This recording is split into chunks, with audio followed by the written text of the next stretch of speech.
Bharatiya Janata party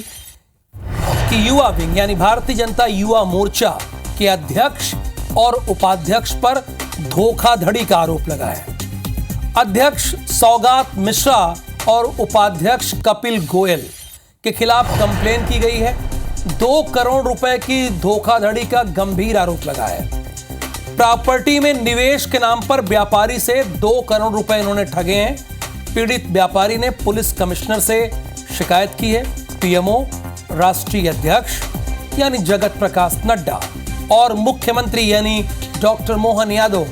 इनसे भी शिकायत की है। प्रॉपर्टी में इन्वेस्ट के नाम पर 2 करोड़ रुपए की ठगी हुई है और इसकी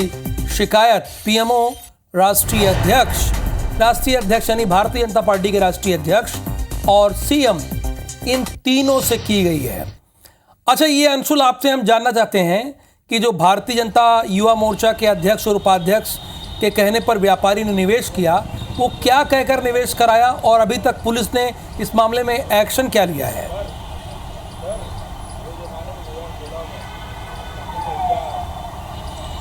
बिल्कुल राहुल, आपको बता दूं कि इंदौर का एक व्यापारी है जयेश, जो कि बीजेपी से भी जुड़ा हुआ है और उसने पुलिस को शिकायत जो करी है उसमें यह साफ कहा है कि बीजेपी के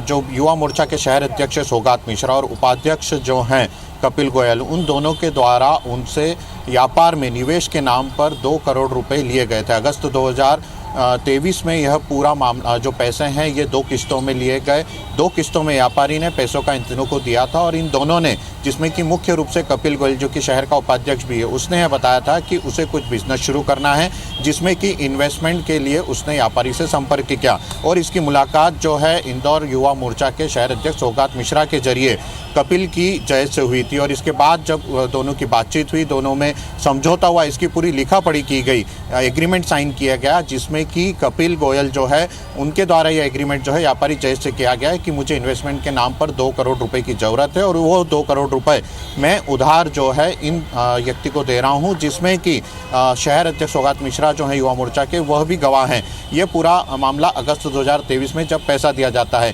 इसमें एग्रीमेंट में यह भी लिखा जाता है कि यह राशि जो है यह 31 मार्च के पहले कपिल गोयल जो है वापस लौटा देंगे। लेकिन ना तो यह राशि 31 मार्च के बाद कपिल गोयल के द्वारा लौटाई जाती है और ना ही किसी प्रकार का कोई बातचीत जो है वो व्यापारी से की जाती है। जब व्यापारी इस पूरे मामले में शहर अध्यक्ष से संपर्क करता है और उन्हें बताता है कि आपके माध्यम से मेरी मुलाकात हुई, कि आपके माध्यम से मैंने पैसा दिया था, तो शहर अध्यक्ष जो सौगात मिश्रा हैं वह एक एग्रीमेंट जो है, एक फर्जी जो अप्रूवल रहता है लोन का, जो कि पीएनबी फाइनेंस के नाम से था, वह व्यापारी को दिखाते हैं और बोलते हैं कि कपिल का जो लोन है वो अप्रूव हो गया है और इसलिए कुछ समय दिया जाए जिससे कि वो जल्द से जल्द आपकी राशि जो है वो लौटा देगा। लेकिन इसके बाद कुछ दिनों बाद ना तो व्यापारी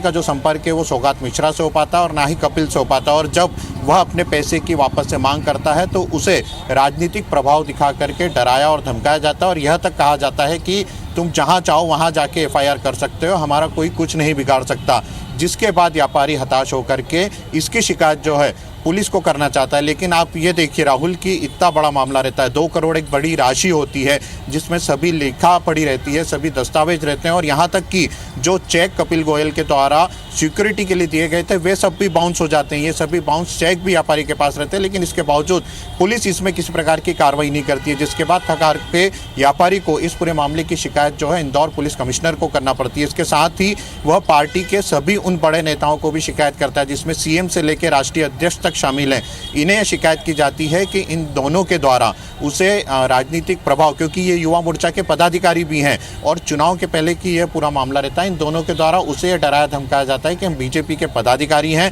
हमारा कोई कुछ नहीं बिगाड़ सकता। जिसके बाद यह पूरी शिकायत जो है यह संगठन स्तर पर भी व्यापारी के द्वारा की जाती है कि उसके साथ जो ठगी की वारदात हुई है उसमें पार्टी जो है इन दोनों पर भी कार्रवाई करे ताकि पुलिस को किसी प्रकार का दबाव न झेलना पड़े। लेकिन दिलचस्प बात यह है कि जब इस पूरी शिकायत को पुलिस आयुक्त के पास भेज दिया जाता है, उसके बावजूद पुलिस ने अभी तक इस पूरे मामले में किसी प्रकार की कोई ना तो एफआईआर दर्ज की है और ना ही कपिल को हिरासत में लेकर अंशुल कि पुलिस आयुक्त यानी पुलिस कमिश्नर तक ये मामला पहुंचा है, लेकिन आप बता भी रहे हैं कि अभी तक इस मामले में कोई कार्रवाई नहीं की गई और एफआईआर तक भी दर्ज नहीं किया गया है। बहुत शुक्रिया इस जानकारी के लिए।